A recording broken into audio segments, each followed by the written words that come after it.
And welcome to Blues Game Day Live. John Kelly with the Breadman, Joey Vitale, sitting in today for Darren Pang, who's on assignment today. Can't make it to the morning skate today, but he'll be back tonight for the Blues game against the Dallas Stars. We're looking forward to seeing Darren. You're a great replacement, John. You smell good. Got a new cologne on or something? No, okay. Not today. You smell good. All right. Well, I appreciate it very much. You're welcome. This game is speaking of smelling good, it's a tasty treat tonight. The Blues coming in first place. 7 points up on Dallas. The Stars did lose last night, but they have a game in hand on the Blues. So, Joey, this is a huge game for the St. Louis Blues. Well, it is. And, they say about those games in hand, they only help you if they win. And that's the Dallas Stars mentality coming into tonight's game, a Central Division rival. I don't know about you, John, but I've loved this rival over the last year and a half, ever going back to when Jamie Benn was stirring things up in the regular season last year. That continued in the playoffs. But this is a Dallas Stars team that can beat you in lots of different ways. I expect Antoine Hudobin into net tonight because of Ben Bishop losing against the Minnesota Wild last night. But I think it's going to be one of those kind of feisty villain versus villain types of games. I expect some physicality. Dallas is going to come into the building. They're going to be chomping at the bit after their loss last night. And the Blues have got some work to do here on home ice as well. Yeah, the Blues, of course, coming off a 4-2 loss to Winnipeg.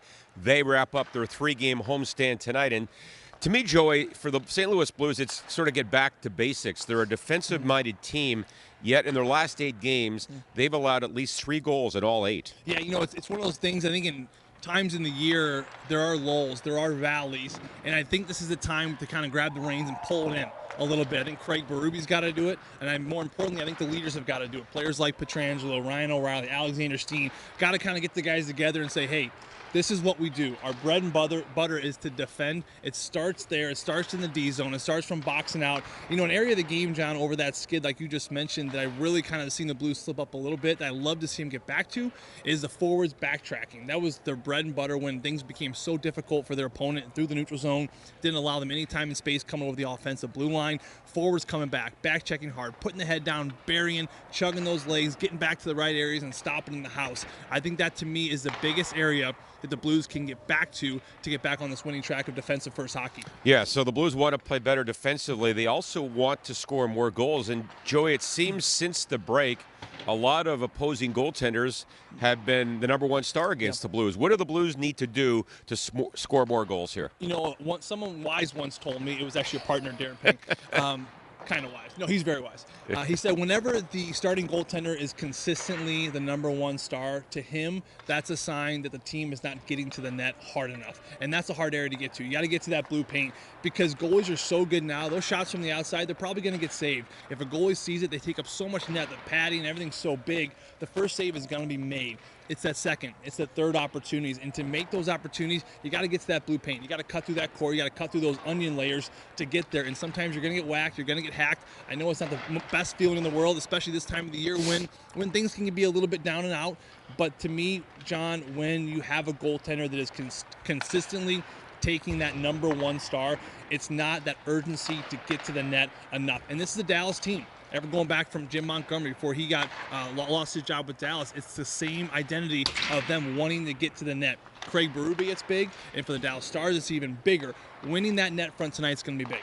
Well, the Blues have picked up the offense from the defense. Parayko has scored in back-to-back games for the first time in his career. Gunnarsson had a goal the other night, and I think we'd all agree that the Blues defense would like to chip in more, and they have lately. Well, and they have, and it's from people that necessarily haven't been contributing all season long. I mean, you look at Alex Pietrangelo as someone who just consistently steps up on the offensive side of things.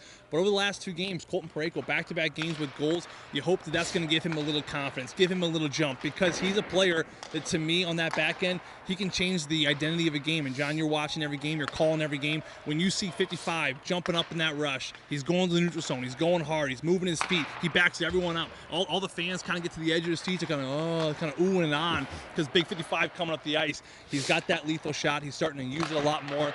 And for Carl Gunnarsson, who got the goal last game, sometimes for these defensemen, you don't need to have a Colton Parayko slap shot like we saw a couple games ago against Carolina Hurricanes. Sometimes it's just a well-placed shot like Carl Gunnarsson. Jay Bouwmeester does it very well. Just throw it to the net. But again, net front, you got to have bodies there because if Zach Sanford's not in front of that net, that Carl Gunnarsson goal does not go in. So really, to me, from an offensive standpoint, it goes back to your last point. shots from the outside, shot from the D are good, but without anyone in front, without anyone having the urgency to get there, it's pretty much useless. Joey, as we all know, the Blues beat Dallas last year in the second round in a 7-game series. The overtime goal by Maroon. They're 2-0 against Dallas this year. Do you think that a playoff series carries over into the next regular season, or is that sort of water over the bridge or by the dam or whatever they like to say? I think it's water under the bridge. Okay, there you go. But it could be water over the bridge. Or the dam. Or the dam. Right. Yeah, the beavers, dams, and all that Right. stuff. John, no, whatever you want to make it. You know, John, I've always felt that first game back after a playoff series, there is some, like, systematic, maybe some jam to it, little personality still kind of flaring there. I think at this point, both teams have clearly moved on.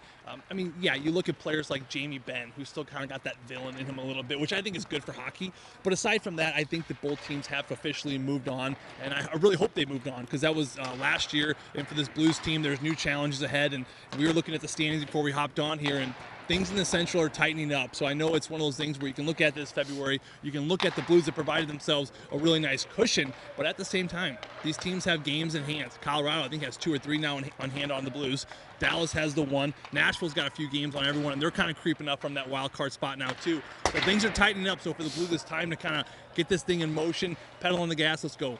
Yeah, and this is an important game. Not only is it against the third-place Stars, who are 7 points back, this is the last game of a homestand before the Blues go back on the road for 2 games. So you'd love to finish with 2 wins out of 3 in this homestand. Yeah, and you want to feel good. You know, the Father's Trip is coming up after this game. You know, obviously the team's going to Anaheim, and then we have 3 nights off in Vegas there, which I'm sure you're gonna hate, John Kelly, being in Vegas for 3 days. But Anaheim. Remember, Vegas. What happens in Vegas stays in Vegas. That's right. Except your money. Well, that definitely stays in Vegas. You can't bring that home. Wow. A shot. But that'll be a fun road trip. I'm looking forward to it. Should be a lot of fun. All right. You're on the air tonight with the crew, Chris Kerber, Alex Ferrario, starting at 6 o'clock. Panger, assuming he gets back from his assignment, will be with me starting at 6:30 on Fox Sports Midwest. Thanks for having me today. I appreciate it very much. You may need to give me the call. You may need to call in the lefty if Panger doesn't make it in time. Could you do color on 2 broadcasts at once? Is that possible? I struggle on the one on the radio. I don't think you may need to find someone else. All right. Should be a lot of fun. Blues and Dallas Stars tonight as they wrap up their 3-game homestand.